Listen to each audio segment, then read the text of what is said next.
تخيل معي يا عزيزي، الشاب عايش حياته بالطول والعرض، حلمه انه يرتبط بفتاة ويفعل البونجا بونجا، ولكن في يوم غامض يا صديقي بطلنا يكون ماشي، ولكن قاتل شيطاني مجهول يا صديقي يخلص عليه ويقتله. ولكن المفاجأة لما بيصحى بيلاقي 3 فتيات قدامه، والفتيات دول بيعرفوا ان هما من عالم الجنيات، جم هنا علشان يحموه فيقع في حبهم، وعلشان يستمر انه يفضل على قيد الحياة فلازم يستمتع مع فتاة فيهم يوميا. فهل يا ترى بطلنا هيستغل الفرصة ديت ولا هيعمل ايه؟ بس قبل ما ابدأ الفيديو عايز اعرفك يا صديقي ان انا رجعت لك بحكاية ليس لها مثيل، حرفيا قنبلة من الإثارة والرومانسية التي لم ولن تراها الا عند العبد لله. فما تنساش تعمل لايك، تشترك في القناة عشان انزل لك باقي الاجزاء، ويلا بينا نكمل الحكاية المثيرة.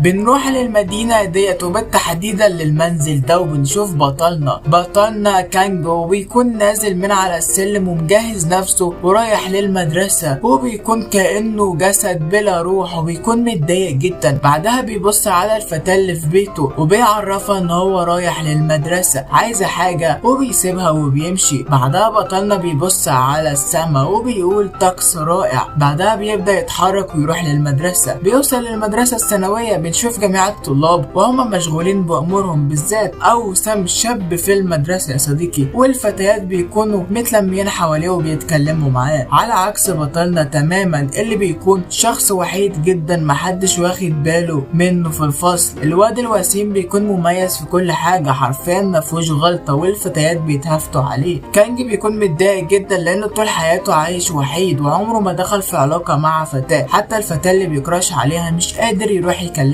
فبيجي صديقه الوحيد وبيقول له هات ملخص المادة بتاعت النهاردة، فبيديها له. اما بطلنا بيكون متضايق لان كل شيء قدامه شايفه كأنه مزيف، وانه هيعيش للابد وعمره ما هيموت، وده لان يا صديقي بطلنا وراه سر غامض. بعد كده كانجي بيكون مروح يا صديقي وهو متضايق. في الوقت ديت بياخد باله من قطة بتعدي الطريق، وبتكون في شاحنة هتدوسها، فبينصدم وبيطلع يجري. فبيكون في راجل ماشي جنبه بينصدم وبيقول له انت رايح فين؟ دي قطة. اما بطلنا بيجري بسرعة البرق وبيمسك القطة ينقذها من حالة الاصطدام، وبيقول كده كده اساسا انا مش هموت لان اصلا انا ميت، في الحقيقة انا زومبي. وبالفعل الشاحنة بتصدمه صدمة جامدة جدا لدرجة ان كانجي بيطير وبيفضل يلف حوالين نفسه. فالراجل اللي بيكون ماشي بينصدم ان الشخص ده طاير في السماء وبيلف. بعدها بطلنا بيستمر يا صديقي في الطيران وبيخبط في كذا شجرة، وكل ما بيخبط قطعة من الملابس وبتبقى بتطير، وبيبقى صلت ملط قدام الفتيات اللي بيشوفوه وبينصدموا. اما هو بيتحرك جدا وبيقول انا زومبي، اتحولت لزومبي، عمري ما هموت في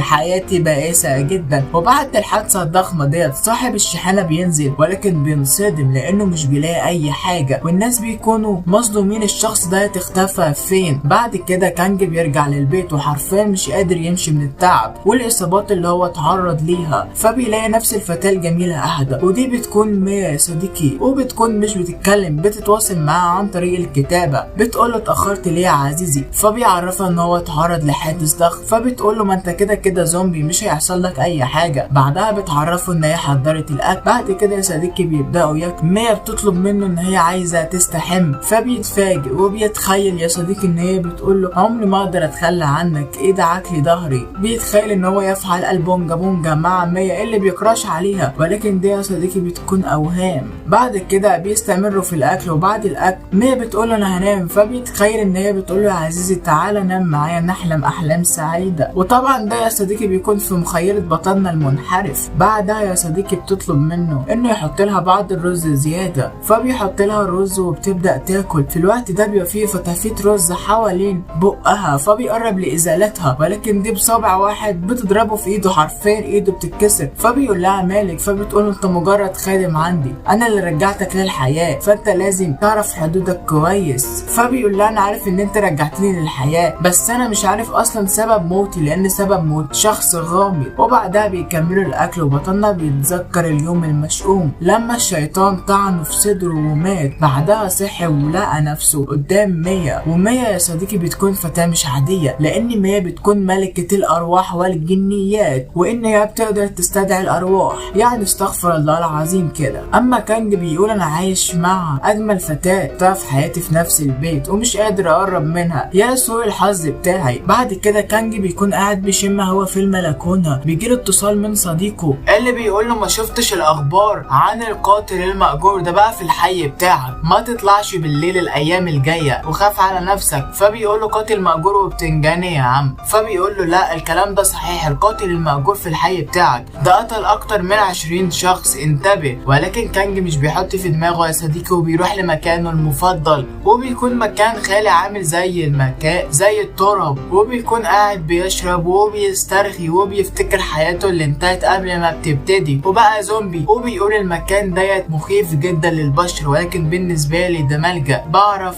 اريح فيه دماغي. يا سلام، مفيش احلى من انك تدي الدنيا طشاش. وبيستمر في الشرب. في الوقت ده بيسمع صوت يا صديقي منشار حرفيا بيصطدم بشيء، فبيركز وبيلاقي قطار يا صديقي والمنشار قاعد بيقطع في صخور. كمان بيلاقي عيون حمراء متهوجه بتنتشر في المكان، والمنشار حرفيا بيقطع اي شيء قدامه. فبيكون مصدوم من الوحش اللي قدامه، ومره واحده بيحصل انفجار ضخم جدا. فكانج بينصدم وبيقول ايه اللي بيحصل؟ فبيلاقي يا صديقي فتاة طايره وقع عليه بتوتتها حرفيا، فبينصدم وبيطلع يجري يستخبى. بعدها الفتاة ديت اللي بيكون معاها المنشار، كانج بيقول لها انت مين وايه اللي جابك هنا؟ ولكن دي بتكون مشغوله ان هي تخرج المنشار اللي على. ولكن الفتاة دي بتكون يا صديقي في قمه الجمال والاثاره لدرجه ان كانج بيسرح في جمالها. فبتقول له انتبه يا غبي. في الوقت ده يا صديقي بيظهر القاتل المأجور، ايوه اللي بيكون متحول وشيطان. كانج مش بيلحق يهرب، ولكن الشيطان بيهجم عليه وبيغرز انيابه يا صديقي في قلب بطلنا وحرفيا بيفتقه. فالفتاة بتنصدم، اما بطلنا بيكون لسه على قيد الحياه. الفتاة بتقول له انت ما متش؟ فبيقول لها بسرعه انقذيني. فبتقول له ما تقلقش يا عزيزي، انا ملكه الارواح، فانا هنجز المهمه ديت. وبتجري عليه وبتشغل المنشار عشان تقضي على الشيطان. ولكن الشيطان بياخد بطلنا حاجز، وحرفيا كانج هو اللي بيتقطع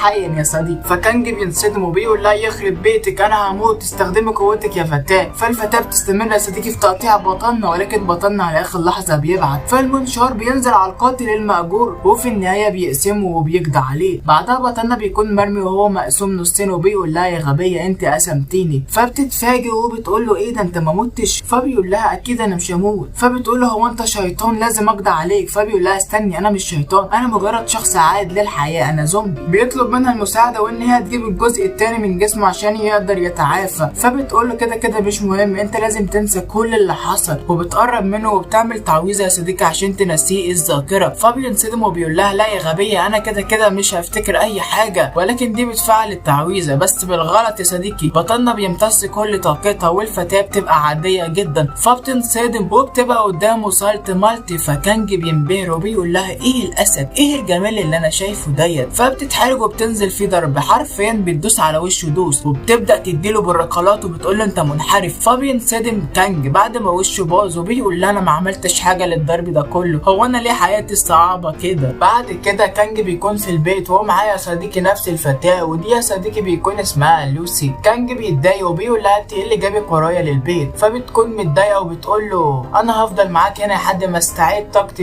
انا ملكه الارواح، ازاي اكون بشريه عاديه؟ في الوقت ديت لوسي بتاخد بالها من الفتاه اللي هي ميا، وانها بتشرب الشاي بهدوء. فبتساله عن الفتاه ديت، فبيعرفها ان ديت بتكون ملكه الجنيات وان هي صديقته عايشه معاه في البيت. فمش بتستغرب وبتقول تمام. بعدها بتزعله وبتقول له انت لازم تكون المسؤول عني، انت شفتني صلب ملط، انت لازم تتحمل المسؤوليه. فبيتضايق وبيقول لها انت هتخليني اتحمل مسؤوليه، انا مش مهتم. فبتقعد تزعق له. اما ميا بتكون قاعده بتراقب الموقف من بعيد ومش بتهتم اصلا. بعد كده بتبدا تاكل بسكوت. فبطلنا بيكون متضايق من تصرفات لوسي، فبتعرفه ان هي عايزه الموبايل. فبيديها الموبايل ولكن بتكون مش عارفه ازاي تستخدمه، وحرفيا شكلها اهبل. فبيعمل لها مكالمه وبتكلم الرئيسه بتاعتها وبتعرفها ان المهمه نجحت، وان هي قتلت الشيطان، وبتحكي لها على كل حاجه، وان في شخص بشري حقير شافها صالت مالت وشاف كل حاجه، وان هي تقعد معاه في البيت لحد ما تقدر تستعيد طاقتها بالكامل. فكانج بينصدم من صراحتها المفرطه. تاني يوم يا صديقي في المدرسه، كانج بيكون حزين جدا لان مفيش اي متعه في الحياه، وانه حلمه يرتبط بفتاه، ولكن مفيش فتاه معبراه في المدرسه، مع انه معجب باشهر فتاه في المدرسه ولكن مش معبراه. بعد كده درجه الحراره بتكون عاليه جدا، فبطلنا حرفيا بيكون جاف. فاصدقائه فهو بيخافوا عليه وبيقولوا انت كويس، فبيقول لهم شدوا الستاره بسرعه انا هموت. وده لانه زومبي يا صديقي وهو حساس من اشعه الشمس زي مصاصين الدماء كده ولا حاجه. وفي نهايه اليوم يا صديقي الجميع بيمشوا، كانج بيكون قاعد ومستني غروب الشمس عشان يقدر يتحرك. فبيجي صديقه بيقول له مالك مش هتمشي؟ فبيقول له بعد غروب الشمس. فبيقول له انا معايا مظله ممكن اساعدك. فبيقول له لا شكرا. وبعدها صديقه بياخد بعضه وبيمشي، اما بطلنا بيكون قاعد محبط. في الوقت ده بنشوف شخص مجهول وصل للمدرسه وبيكون بيراقب بطلنا وبيقول له لقيتك يا عزيزي. بعد كده بطلنا بيسمع صوت دوشه عند الباب، والباب مره واحده بيترزع وبيدخل نفس الشخص المجهول وبيكون شيطان. بيبص لبطلنا فكانج بينصدم من الشيطان وبيقرب منه، فبيقول له انت ناوي تعمل ايه؟ فبيقول له ناوي اخلص عليك. فكانج بينصدم وبيحاول يتراجع، اما الشيطان بيقرب منه وبيعرفه ان هو هيتلذذ في تقطيعه الاشلاء. فكانج بينصدم وبيقول له انت ناوي تعمل ايه يا ابن المجنونه؟ في الوقت ده بتوصل المزه الخطيره لوسي وهي تعتبر سالت مالته وبتقول له انا جيت لانقاذك. فالشيطان بيقول لها اخيرا وصلت يا ملكه الارواح. فبيستخدم هيئته الكامله وبيتحول لوحش يا صديقي يكون عباره عن كابوريا متوحشه.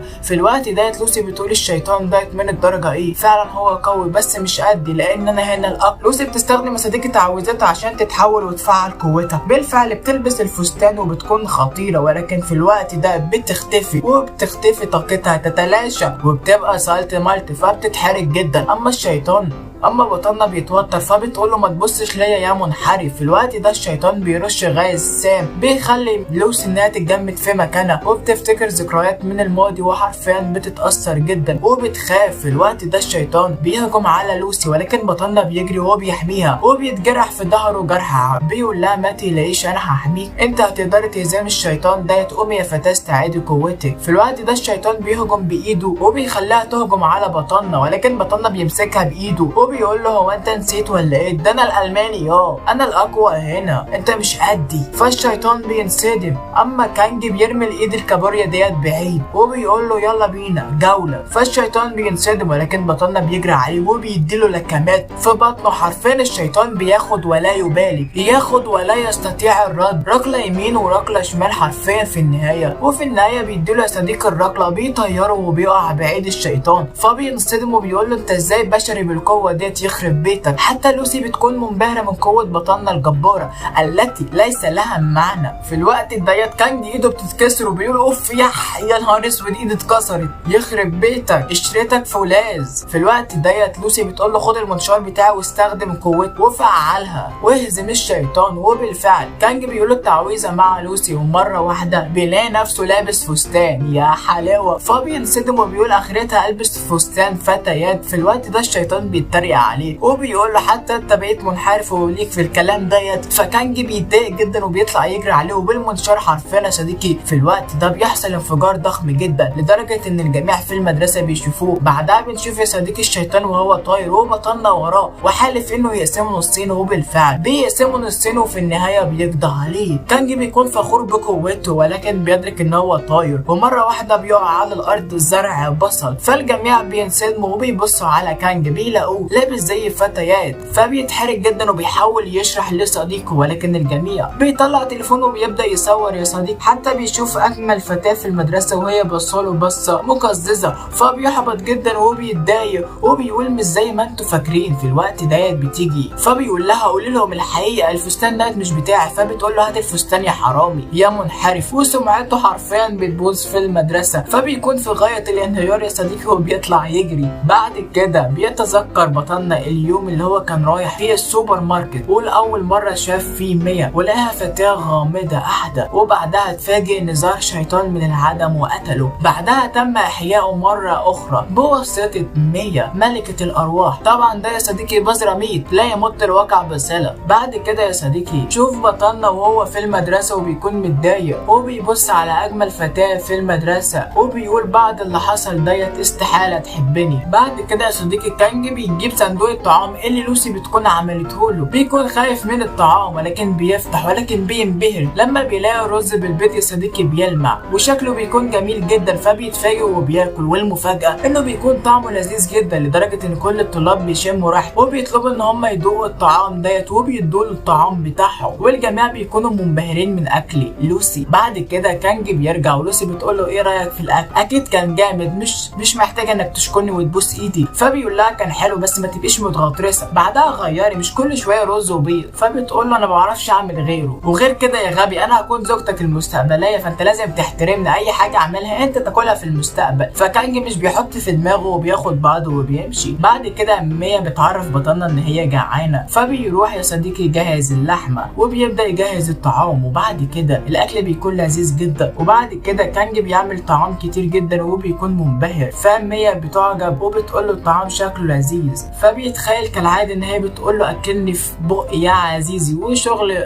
رومانسيه. بيتحمس جدا ولكن ده بيكون مجرد احلام لا تتحقق يا عزيزي. بعد كده ميا بتطلب منه ان هو يحط لها بعض الرز، فلوسي بتحس بالغيره وبتقول له حط لي انا كمان بعض الرز، وبيقعدوا ياكلوا. بعد كده يا صديقي ميا بتطلب من بطل ان هو يجهز الحمام، فكالعاده بيتخيل ان هي بتطلب منه ان هو يساعدها في بعض الاشياء في الحمام، فبيتحمس جدا. ولكن دي يا صديقي بتكون اوهام بطلنا الذي نيته في ذمه الله. ولكن في الوقت ده يا صديقي بتوصل رياح ضخمه جدا في المكان بتحوط بطلنا والفتيات اللي بيكونوا متفاجئين، ومره واحده بتظهر فتاه من العدم بتقعد معاهم. فكانج بيتفاجئ وبيقول لها انت مين؟ فبتقول له بعد الاكل، وبيبداوا يا صديقي كلهم ياكلوا، والجميع بعد ما بيخلص اكل بيشبعوا. بعد كده كانج بيكون متفاجئ من الفتاه اللي قدامه، حرفيا بتكون عود فرسه ليس لها مثيل، وبيقول في نفسه ان هي في سن عمره وقده. يا ترى هي مين؟ بيسالها هي مين؟ فبتقول له تمام يا عزيزي انا اسمي سيلفيا. فبيقول لها انت اجنبيه؟ فبتقول له لا انا صينيه، وبتعرفه ان هي رئيسه منظمه جي جاكسون للنينجا، وان هي الرئيسه الوحيده، وان هي هنا في مهمه عشان تنفذها. فبيقول لها ايه مهمتك؟ فبتقول له طبعا حمايه ملكه الجنيات ميا، اهم شخص في العالم ولازم احميها باستخدام قوتي لان هي الوحيده قادره على انقاذ العالم بعد تدميره. فكانج ولوسي بيكونوا مش فاهمين اي حاجه، ولكن ميا بتكتب لها ان هي مش عايزه اي حاجه منها ولا محتاجه لخدماتها. فلوسي بتزعل وبتقول لها ليه، وبعدها بتسال كانج هو ايه بالنسبه لميا، فبيضحك وبيتخيل ان هي بتقول ان هو حبيبي، ان هو كل شيء في حياتي. ولكن ميا بترد عليها وبتقول لها مجرد خادم، فبيتضايق. فبتقول لها في الحاله ديت انا كمان هكون خادم، ولكن ميا بترفض وبتقول لها انا مش محتاجه خادم تاني، كفايه عندي واحد. ولكن سيلفيا بترفض ان هي تمشي. فكانج بيتضايق وبيقول لها ده بيتي، انت اقتحمتي بيتي من غير احم ولا دستور، فما تخلينيش اوريك يا عيني الحمراء. فبتقول له على عيون الحمراء انا عندي منها، وبتقول له بما ان الكلام اللين مش نافع معاكم فاحنا هنتقاتل. فبيقول لها بس انا مش بحب اقاتل الفتيات. فبتقول له لا تستهين بيا انا هسحقك، اللي هيفوز فينا هيكون خادم للتاني. فبيقول لها بس انا اصلا مش خادم لحد. فبتقول له هنشوف. وبعد كده يا صديقي بنشوف كانج وكمان سيلفيا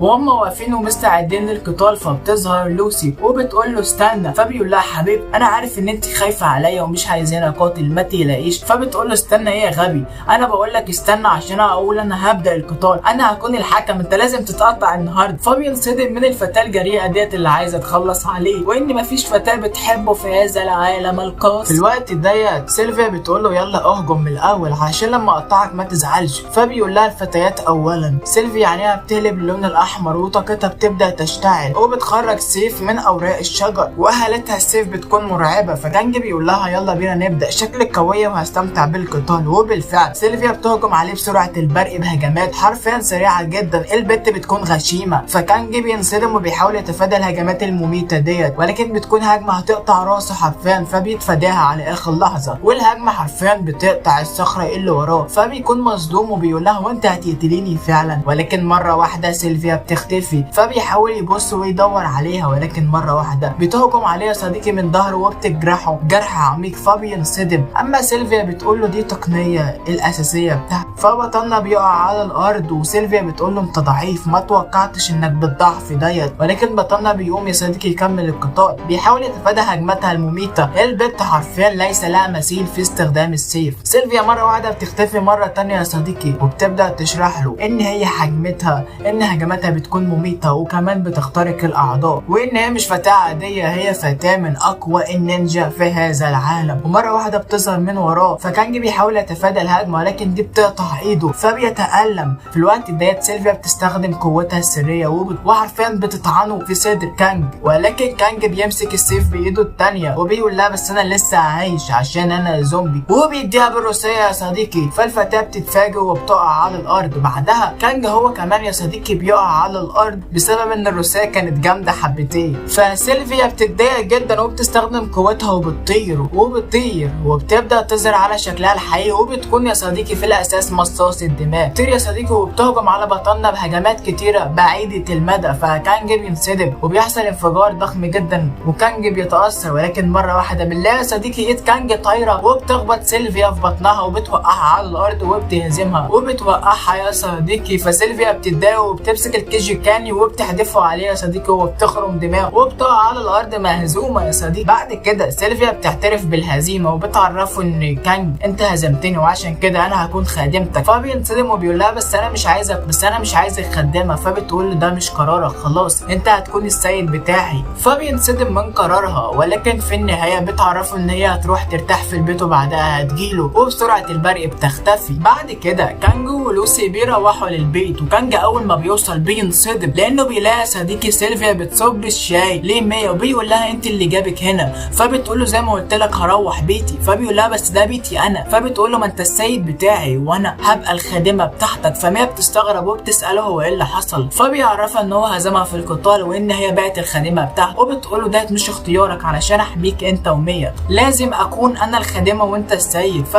فكانج بيضحك ضحكة كلها خبث وبيقول لها يعني هتكون الخادمة بتاعتي، يعني لما اطلب اي شيء منحرف هتعمليه يا سيلفيا صح؟ وبيتخيل ان هي بتعتني بيه اعتناء خاص يا صديقي واشياء من قبيل البونجا والرومانسية. ولكن سيلفيا بتصدمه وبتعرفه ان هي هتكون خادمة تساعده على طولة عمره فقط، مش هتسمع اوامره اصلا ولا هتفعل اي شيء منحرف، لان جسدها مش هتعطيه غير الشخص القوي التي ليس له مثيل الذي سوف يكون زوجها المستقبلي اللي هو انت طبعا. فكانج بينصدم من الاحباط وبيسأل نفسه ازاي هو عايش مع 3 فتيات في قمة الروعة والاثارة وعليه انه ما يلمس ولا واحدة فيهم ولا يقترب. بيكون محبط جدا لانه مش عارف يقرب من اي فتاة. في نهاية اليوم بطلنا بيرجع ينام وبيقول اخيرا اليوم كان متعب جدا، ولكن مرة واحدة السقف بيفتح وبتظهر سيلفيا اللي بتعرفه ان هي بتراقبه على مدار 24 ساعة، فعشان كده ما يتفرجش على المجلات بتاعته. فبينصدم وبيقول لها اخرجي بره السقف. فبتقول انا هفضل جنبك يا عزيزي. فكانج مش بيحط في دماغه وبيتجاهل، وبعدها بيبدأ يفتكر الموت. فاول يوم في شاف مية قدام السوبر ماركت وكان رايح يجيب كام حاجة، وشاف الفتاة الشعر الابيض والعيون الزرقاء ترتدي ملابس من العصور القديمة كانت جميلة. فسألها هل تؤمني بالفضائيين؟ فبتتجاهله. فبينصدم وبيتحطم قلبه، بيقول دي مش اول فتاة تتجاهلني، ولكن من الممكن ان هي زي الفتيات اللي بيحبوا الاشخاص اللي هم بيعرفوا يرقصوا كاريوكي وكده. وبالفعل بيبدأ يرقص صديقي ويعمل حركات غريبة وبيبدأ يغني. فمية بتتفاجئ وبتبدأ تبص له باهتمام، وبطلنا بيستمر في الرقص ويعمل حركات غريبة ولكن مش بياخد باله وايده بتتكعبل وبيقع على الارض زي الحمار حرفيا وبيبقى شكله وحش. فبيحبط ولكن مية بتقرب منه وبتعرفه ان هو لطيف جدا. فبيفرح وبتبدأ تكتب له يا صديقي ويتكلموا مع بعض. بتعرفه بنفسها وكالعادة مش بتعرف تتكلم فبتكتب له وبيبدأوا يتكلموا مع بعض وبيتكلموا كتير يا صديقي وبيقضوا وقت ممتع. في نهاية اليوم كانج بياخد بعضه وبيمشي وبيودعها وبيفكر في كلام اصدقائه عن القاتل المأجور، عن القاتل الشيطاني اللي بيظهر وبيقتل الناس بطريقة بشعة. واثناء وهو ماشي بيسمع صوت صراخ فتاة بتطلب المساعدة والنجدة. فبينصدم وبيخاف، بيقرر ان هو يطلب الشرطة ولكن بيفكر ان الوقت اتأخر. فبيقرر انه يروح يشوف ويتأكد بنفسه. بيوصل المبنى المهجور ده وبيبدأ يدخل وبيبص ولكن مش بيلاقي اي فتاة. ومرة واحدة بنشوف يا صديقي سيف وراه بيتحرك، ومرة واحدة بطلنا بيتم طعنه غدرا في صدره. الشيطان بيقول له خلاص حياتك انتهت، حياتك بقت ملكي انا. فبطلنا بيقع على الارض سايح في دم وفاقد للحياة. بعدها كانج بيصحى بيلاقي نفسه قدام مية قدام السوبر ماركت، بيسألها هو ازاي لسه عايش. فبتعرفه ان هي ملكة الارواح وعشان كده رجعت روحه لجسده، بس جسده خلاص اصبح اصبح ميت وانه بقى الزومبي حرفيا وانه هيعيش للابد. فكانج بينصدم، ومن بعدها يا صديقي ميا بقت مقيمه عند كانج، وكانج بيحاول يقرب منها ويعترف بحبه واعجابه، ولكن كل مره بتصده وبيترفض الرفض قاسي. تاني يوم كالعاده بطلنا بيجهز الفطار وبيعتني بالفتيات فسيلفيا والجميع بيفطروا. سيلفيا بتطلب منه ان هو يحط لها رز، فبيسألها عن قريه النينجا اللي هي عايشه فيها، فبتعرفوا ان القريه ديت حرفيا انتهت من 100 سنه ولكن هي الوحيده المتبقيه. بتعرفوا وان هي عامله زي الخالدين مش بتموت. في الوقت ديت لوسي بتدي بطلنا صندوق الطعام وبتقول له خد يا عزيزي الاكل ديت هيعجبك، فبيقول لها رز وبيض كالعاده، فبتقول له لا دي حاجه تانية هتعجبك، فبيقول لها اتمنى يكون الاكل كويس، فبتتضايق وبتقول له انت كده كده ميت ما عندكش احساس فانت تاكل اللي انا هعمله. ولكن ميا بتتضايق ومره واحده بتضرب لوسي بالقلم على وشها، فالجميع بينصدموا. لوسي بتتفاجئ وبتقول لها هو انت ضربتيني ليه؟ فبتعرفها ان هي فتاه ما عندهاش قلب، وان كانج تم قتله بطريقه غير مجهوره وبشعه، وان تم احيائه مره تانية فهو مجرب الموت، وان ده احساس مرعب. فما تقعدش تقول ان هو ميت لانه شخص بيعتني بيهم. فلوسي بتتاثر وبتعتذر من كانج وبتعتذر من ميا وبتطلع تجري وهي محرجه. في الحقيقه يا صديقي لوسي بتكون معجبه جدا بكانج وبتحبه، ولكن اسلوبها الطبيعي ان هي بتكون حرفيا عفويه ودبش في كلامها، وبتروح غرفتها وبتبدا تفكر في كانج وقد ايه هي بتحبه ومعجبه بيه. بعد كده بنشوف يا صديقي لوسي وهي بتقاتل الشياطين، وبعد ما بتخلص عليهم بتلاقي صندوق من البودنج اللي هي بتحبه فبتبدا تقطعه، وده يا صديقي بيكون احلام سعيده حرفيا. في الوقت ده المنبه بيرزعها على دماغها وبيعورها. بعد كده يا صديقي بنشوف ميا وهي بتشرب الشاي تاني يوم في هدوء، فبتظهر سيلفيا كالعاده بسرعه البرق وبتقول لها صباح الخير يا ميا، فمش بترد عليها كالعاده. بعدها كانج هو كمان بيكون صحي ومتعب جدا وبيقول كالعاده زومبي ما بعرفش انام غير ساعات قليله جدا، حرفيا انا حاسس ان جسمي منيل. بعد كده يا صديقي كانج بيقوم يحضر الفطار للفتيات. بنشوف لوسي بعد ما كسرت الدميه اللي هي خبطتها. اما سيلفيا بتقول لبطلنا ان هي عايزه تاكل لحوم لان هي نينجا ولازم تاكل بروتين كويس، فبيتضايق وبيقول لها الميزانيه لا تسمح، هناكل الشهر ده خضار. بعد كده يا صديقي بيبداوا الاكل، وبعد ما بيخلصوا لوسي بتفتح الثلاجه وبتلاقي علبه بودنج، فبتفرح وبتقول في الحلم ما قدرتش اكلك ولكن المره دي انا هاكلك، وبتقرب تمسكه ولكن ما بتمسك ايديها وبتقول لها لا البودنج ديت بتاعي انا.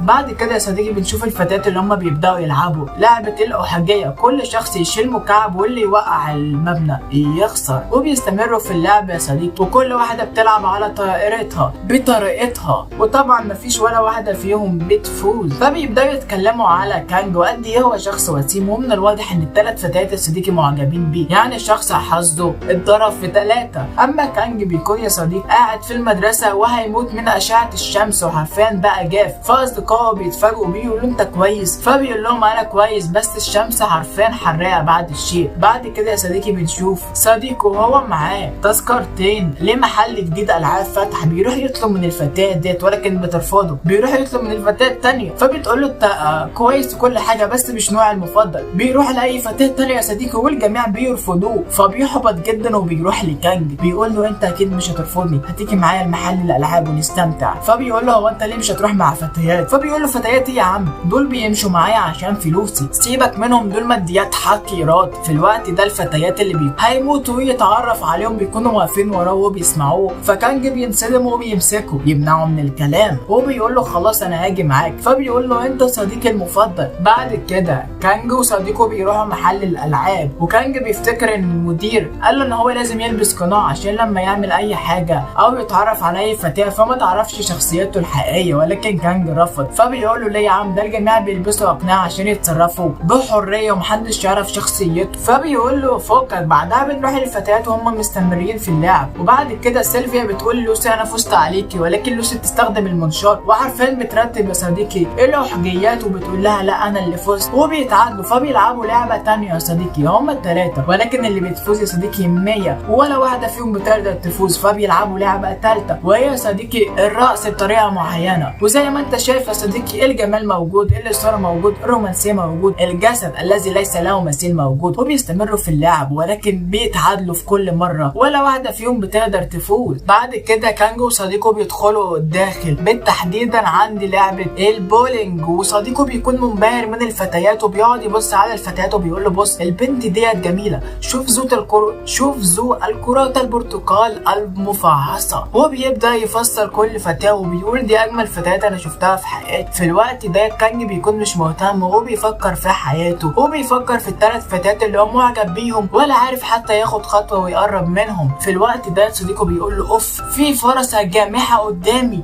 ودي يا صديقي بتكون سيلفيا اللي بتلعب يا صديقي البولينج وحرفيا بتسجل اعلى الدرجات. صديق كانج بيكون منبهر وبيقول يا لها من سيقان طويله، يا لها من تنوره قصيره، يا لها من جمال حقيقي. فكانج بيبص وبيلاقي يا صديق لوسي وسيلفيا وميا والثلاثه قاعدين يا صديقي بيلعبوا، فبينصدم وبيتوتر. اما صديقه بيقول له بص على الفتاه القصيره دي اكثر جماله وطفوليه رائعه. وبيقعد يتغزل في الفتيات وبيقول له بص اللبسه زي قديم دي، تحس ان هي خارجه من كويس بيليه، حرفيا مثيره جدا. في الوقت ده سيلفيا بتاخد بالها من كانج، بتقول له كانج يا عزيزي، فصديقه بينبهر وبيقول له الحق دي بتشاور لي انا. فكانج بيتوتر وبيحاول يداري وشه. بعدها لوسي بتجري على كانج، فصديقه بيكون فاكر ان هي بتجري عليه، فبيتقرب منه فبيقول لها اهلا انا اسمي كاماتي. فبتقول له انت مين اصلا؟ ابعد يا كانج يا عزيزي، هو انت هنا ليه ما جيتش قعدت معانا؟ فصديقه بينصدم وبيقول له هو انت تعرفها؟ فكانج بيكون لابس القناع يا صديقه بيقول لها مين؟ انت غلطانه في العنوان،